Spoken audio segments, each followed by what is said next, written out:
My boyfriend was living a double life. It turns out he has a wife, a small child, and a ton of secrets he kept from me.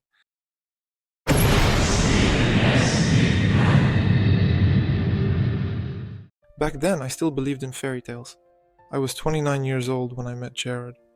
He was 4 years older than me, and it was exactly that which created a certain magnetic sense of safety and maturity between us. We met through friends completely by chance, at one of the house parties. He was charming, attentive, and knew how to listen as if in that moment there was no one else in the world but us. Jared told me that he had recently gone through a difficult divorce but handled it with dignity. He didn't go into details and I didn't want to know them anyway. I saw in front of me a caring, strong man ready to start a new chapter in his life. Everything felt so right, as if fate itself had brought us together. Our relationship developed rapidly. Within just a few months, we were living together. Jared was not just my partner. He became my best friend.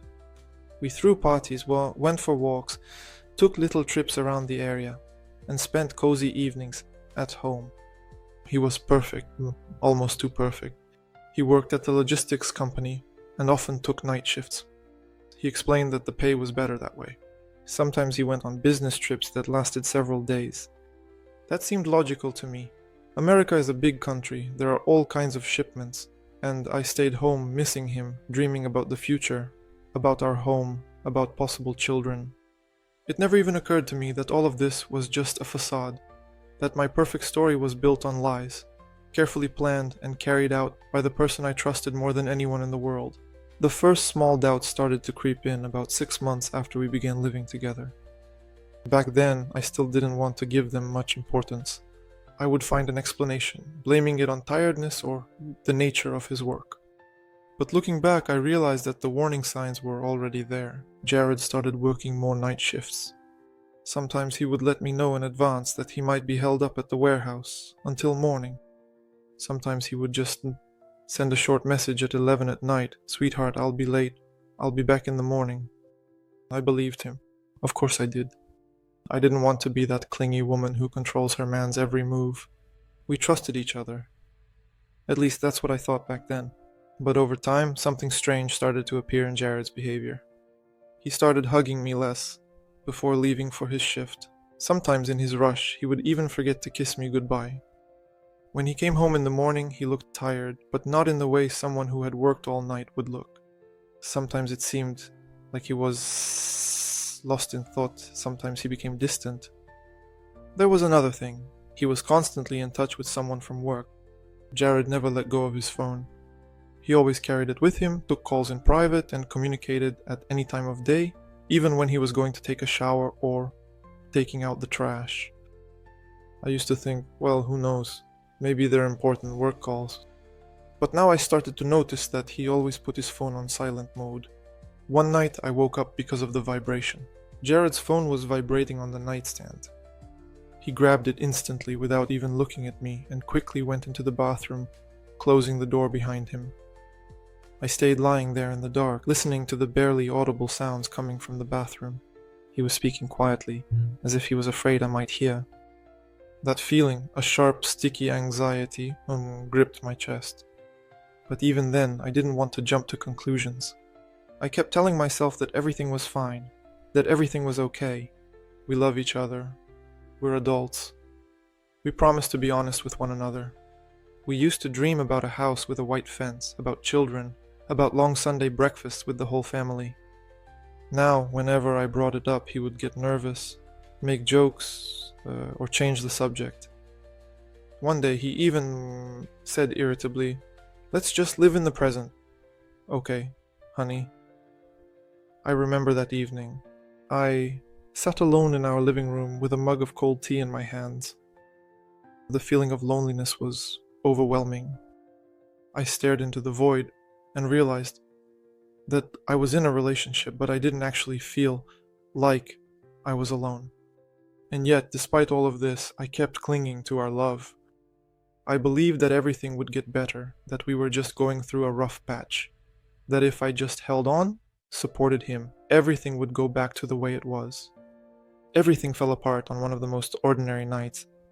That night, I couldn't fall asleep for a long time. Jared, as usual, said he was leaving for the night shift. He kissed me on the forehead, grabbed his gym bag, and walked out the door. I heard the front door slam and then silence.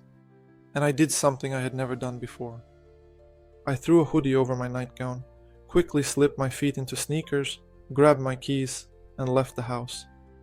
I didn't really know why. I just drove to the warehouse where Jared supposedly worked nights.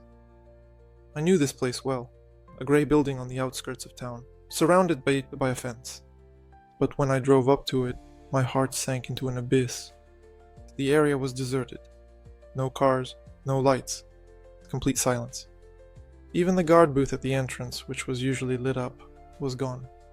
Everything looked as if the building had been abandoned long ago. No security. No one at all. I stood there, my thoughts racing wildly. What if I was mistaken? What if he was somewhere nearby, at another job I simply didn't know about? Or maybe I had lost my mind. I got home closer to 3 in the morning. Jared still wasn't home. I lay down on the bed, fully dressed, buried my face in the pillow, and just lay there, trying not to burst into tears. When he came home in the morning, everything was as usual. He entered the bedroom quietly, bringing with him the scent of the night air and coffee. He leaned over me and kissed my hair. "Good morning, sunshine." But I pretended I had just woken up and smiled at him. At that moment I realized an invisible wall had grown between us. And that wall was made of lies. All day I walked around as if in a fog. Something inside me had broken. I could no longer just take his word for it. I started to notice oddities in his behavior, in his stories. A few days later, I accidentally overheard him talking on the phone. I was standing in the hallway, and through the slightly open bedroom door, I caught fragments of phrases. Something about Jared going on another night shift today, and that he would tell me just that. He told someone not to worry. That was when I realized for sure that Jared was not only hiding something, but also taking advantage of me. After that conversation in the hallway, my trust completely evaporated. I could no longer just sit and do nothing. I was scared. I felt disgusted with myself, with the fact that I was about to start spying on my own man. But it was even worse to remain in the dark. The next evening, when Jared once again announced that he was leaving for the night shift, I just nodded, as if everything was normal. I even helped him pack his things, putting a bottle of water and a snack bar into his gym bag. After he left, I quickly changed into black jeans and the hoodie so as not to attract attention, and slipped out through the back door. I got into my car, left the headlights on, and followed him. He wasn't heading toward the warehouse. He turned in the opposite direction, toward the old, residential neighborhoods. I tried to keep my distance, but stayed close enough not to lose him. My heart was pounding like crazy. Several times I almost turned back. All of this seemed completely insane, and yet I kept following him. After 15 minutes, Jared parked near a small, rather old house on the edge of the neighborhood. The house looked lived in. There were lights in the windows, and a car parked nearby. I turned off the engine farther away and just sat there, watching as he got out of the car, took his bag, and walked to the door. The door opened immediately. A woman was standing on the threshold, tall, slender, with long dark hair. She smiled at him so warmly as if he had come home. He went inside without looking back, while I sat in the car, unable to move. Everything inside me tightened into a hard knot. Who is she? His lover. What is even going on? Why has he been lying to me all this time? I came home only by morning. A sleepless night turned into hell. I tossed and turned in bed, imagining every minute how he was now holding another woman. When he came back, he was calm, even cheerful, joking, making me coffee, telling me some stories about his supposedly boring night shift. And I just nodded, looking at him with the eyes of someone who suddenly realized they were next to a stranger. I realized that this wasn't enough. I had to find out more. I needed to understand who this woman was and why Jared was living a double life. I knew that if I started asking questions openly, Jared would sense that something was wrong and start hiding things. And in the end, I wouldn't be able to expose him. So I just watched. I checked his things when he was taking a shower. Nothing special. The same spare t-shirts, the same work pants, his work badge. Everything looked perfect. I was looking for little things, oddities. For example, his phone was always on silent, and he kept it in his pocket even at home. When I hinted that he was spending too much time on his phone, he just brushed it off. He said it was just his boss messaging him and he had work to do. But I caught a glimpse of his screen. There were just regular notifications from messengers. One day, Jared stayed home and didn't go to his night shift. I had a fever and couldn't fall asleep. Jared was the opposite. He fell asleep very quickly, apparently from exhaustion. Or maybe he just wanted to finally start a new day. In the middle of the night, I checked the navigator in his car. The last addresses were a warehouse base he supposedly visited on Wii. And that house. That very house. And the times he visited the house didn't match up with his shifts. I opened my laptop and started searching on social media. It took me several hours, but I found it. The woman's name was Stephanie. A photograph, her, Jared, and a boy. In the photo, it was his son. The boy looked exactly like Jared. I don't remember how I spent that night. I think I just sat in the kitchen in the dark, hugging a mug of cold tea. Everything became obvious. Jared didn't just cheat on me, and he didn't just cheat on that woman. He used me like a fool who would indulge him and bow down to him. He was living a double life. He had a real family I knew nothing about. It was all unbearable. I couldn't keep it inside anymore. When Jared was about to leave for another night shift, I said I wanted to stop by his work, supposedly to bring him lunch that I had made, myself. He froze for a second, then forced a strained smile and mumbled something about strict rules and unwanted visits. That's when I finally understood everything. That same night I followed him again. But this time I approached the house. I stood in the shadows while Jared unlocked the door and went inside. And then I heard a child's voice coming from behind the thin wall. Someone was calling for their father. Someone was shouting, "Daddy, Daddy." I stood there, unable to move. I heard Jared laughing, hugging his son, saying how happy he was to see this little boy, that he always comes home, and only to him. Home. That was his real home, his real family. I walked back to the car, tears streaming down my face. It's all over. Everything I believed in turned out to be a lie. The next morning I met him in our kitchen. He acted as usual, smiling, talking about a tough night shift, some strike at work. I looked at him in silence, feeling something inside me break forever. I knew I wouldn't make a scene right away. No, I was going to gather all the evidence so I could leave gracefully, without drama, without pity. For too long, I had just been a convenient shadow for him. It was time to become someone else. When I was alone in the apartment after Jared left again for his imaginary night shift, there was no pain left inside me. There was only an icy calm and a very clear goal. I had to show his ex-wife who she was really dealing with. I sat at the kitchen table with a notebook, dividing the pages into 2 columns. What I knew about my boyfriend, and what I needed to confirm. I created a separate folder in cloud storage so I would always have access to the files from any device. I wasn't planning to blackmail or take revenge. I just wanted his ex-wife to know the truth, that Jared hadn't left for the sake of his son and family. He was simply playing 2 families at the same time. But there was one catch. I needed to make sure that Stephanie truly believed he had come back into her life sincerely. If she knew about me, it would all be pointless. So I decided to wait for the right moment to see them together. Maybe through social media, or by watching them. I needed one more small but final detail before I revealed everything. For the first time in a long while, I felt like I was in control of my life again, and I wasn't going to let anyone ruin it anymore. I decided not to rush. I needed to be absolutely sure that I was doing everything right. For the next few days, I changed my schedule so I could be free at night. When Jared, as usual, kissed me on the forehead and said he was leaving for work, I waited half an hour, then got in the car and drove off.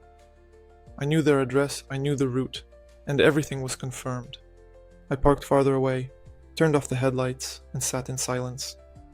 The house was warmly lit, and although I couldn't see their faces, I watched their silhouettes through the windows. 3 figures, a man, a woman, and a child. He was there, with her, with their son, and looked as if he had never left. One day I saw him run outside to take out the trash in his home clothes, barefoot, laughing at something his wife had said. Then he ran up to her and kissed her. He looked happy, not like someone tormented by guilt, but like a man living a double life who doesn't even see it as something wrong. I went back to the car, breathing heavily. I refreshed their social media pages, and yes, everything started to fall into place. No photos of me, no hints of another life. Only their family weekends, dinners, walks together. I saw it all with my own eyes.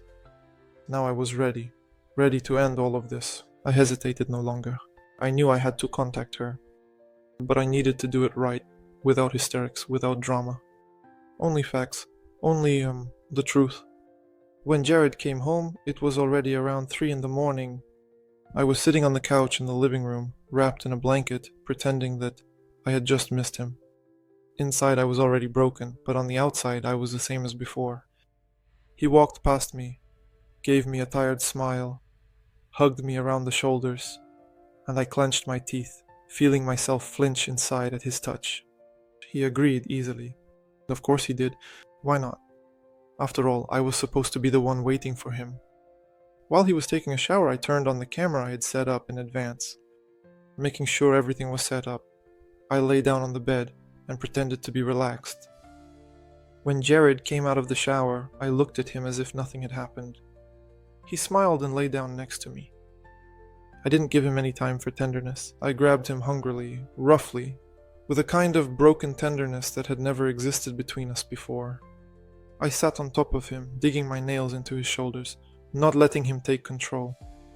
I kissed him hard, almost painfully, leaving red marks on his skin. I wanted him to feel it, and for the camera to capture every detail. This wasn't sex for pleasure. This was a farewell scene. One last time, the final nail. Jared was surprised by my intensity but went along with it, thinking it was just a surge of passion. Meanwhile, I caught every look he gave me, every detail of his body, so I could remember forever what a traitor he turned out to be. When it was over, I lay down beside him, pretending to be tired and happy. He fell asleep quickly, as always. I carefully turned off the camera, put it in my bag, gathered the things I had prepared in advance, and quietly left the apartment. Outside it was a warm night. I was in jeans and a t-shirt, and there wasn't a single tear in my eyes. Only the desire to punish that bastard remained. I was driving toward his ex-wife's house, clutching the flash drive with the truth in my pocket. By the time I reached her house, dawn was already breaking outside the window. It was around 4 in the morning.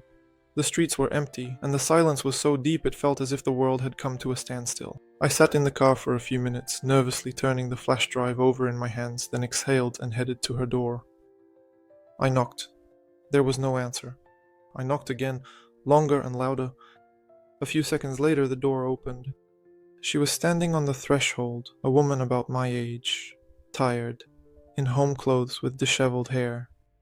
She looked as if she had just been woken up. I quietly said that I needed to talk to her, and that it concerned the 3 of us, me, her, and Jared. She gave me a wary look for about 10 seconds, but silently stepped aside to let me in. I walked into the kitchen. The house was completely silent. It was clear that everyone was asleep. We sat down at the table. I stared at the tabletop, unable to speak right away. Then I forced myself to look up and began. I said that my name was Haley and that I had been dating Jared for the past year. I saw her face grow long. She frowned, but said nothing. Only looked at me with such tension, as if every word I said was hurting her. I spoke, trying to justify myself. I thought he had divorced her, that everything between them was over. He had put his past behind him.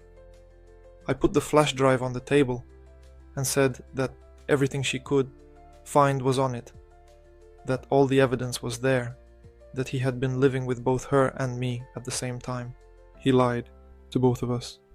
She silently shifted her gaze to the flash drive, then back to me, and I could feel a lump forming in her throat. I continued. He told me he was working night shifts. It turned out he was just going to see you and your son. I only found out about this a few days ago. For a moment, I fell silent. My chest tightened. I set up a camera in my house. I recorded it. I faltered but pulled myself together and said that I recorded how he came to me and made love to me after he had been with you. Her shoulders visibly slumped. She covered her face with her hands. I heard her quiet sob, but she quickly wiped her eyes, unwilling to show weakness. Then she finally asked, "Oh, if I loved him." I swallowed and answered honestly that, yes, I really do love him. A long, suffocating silence fell. I didn't know what else to say. I just sat there and looked at her. In the end, I stood up and said it was time for me to go. "I'm sorry, but I have to leave. I was deceived too." I headed for the exit. Already at the doorway, I turned back and added, "You deserve better, and so does your son." She didn't say anything, just nodded with her head lowered. I stepped out into the grey morning with a heavy heart, but with the feeling that I had done everything I was supposed to. After that night, I felt as if I were standing on the ashes of my own life. I returned home to my empty apartment, where his cologne still lingered in the air, where his shirt was still hanging on the back of a chair. I sat down on the couch and stared at one spot, unable even to cry. My mind was in chaos. I remembered his touch, his words, and his promises. And now all of it seemed to me like some sordid performance, a fake play, where I was the only one who believed in what was happening. For the first few days I hardly went out at all. I couldn't make myself eat or sleep. I just sat in silence, sifting through our memories like shards of broken glass. Sometimes I caught myself absent-mindedly dialing his number, only to erase the digits. A couple of times he called himself. I saw his name on my phone screen. My heart sank, but I still didn't answer. One evening, I finally forced myself to go outside. I wandered the streets aimlessly, without any thoughts. People around me were laughing, sitting in cafes, hugging. Some were hurrying home, while I walked as if behind a glass wall, distant from the whole world. Only after a few weeks did I allow myself to take the first step toward a new life. I deleted all our photos together, gathered his remaining things into a bag, and took them to a shelter for those in need. It hurt. At some point, I realized I no longer want to live in the world Jared built for me. I want to build my own world. Small and fragile, but real. Update. Several months have passed. At first, time dragged on slowly, as if I had to pull every minute through myself. And then suddenly, it started to speed up. I took a few weeks off, moved to another neighborhood, closer to the city center. A small, bright apartment on the 4th floor, without memories, without a past. I started working remotely so I would run into people less often, while everything inside was still too raw. But gradually life began to return. I started running in the mornings, at first just so I wouldn't lose my mind, and then because I started to enjoy the feeling that with every step I was becoming lighter and stronger. New acquaintances appeared, cautious, superficial. I wasn't ready for anything serious yet, but I felt that one day it would happen. Jared tried to get in touch a couple more times. He wrote long messages, called from unknown numbers, and once even came to my former home. But by then I was already far away, somewhere his lies could no longer reach me. I saw their photos on social media, him, his ex-wife, and their son. They were trying to build something new, just like I was. I felt sorry for that woman, but at the same time I didn't care about any of them. I threw each of them out of my life and started caring only about myself. I needed a reset, and I had already begun it. I don't know when it will end, but when that moment comes, I will already be a different person. Alive, whole, real. Thank you for watching our video to the end. You can also watch our previous videos on the channel. Don't forget to subscribe and set up notifications. That way you won't miss any stories we release. Thank you, and see you soon.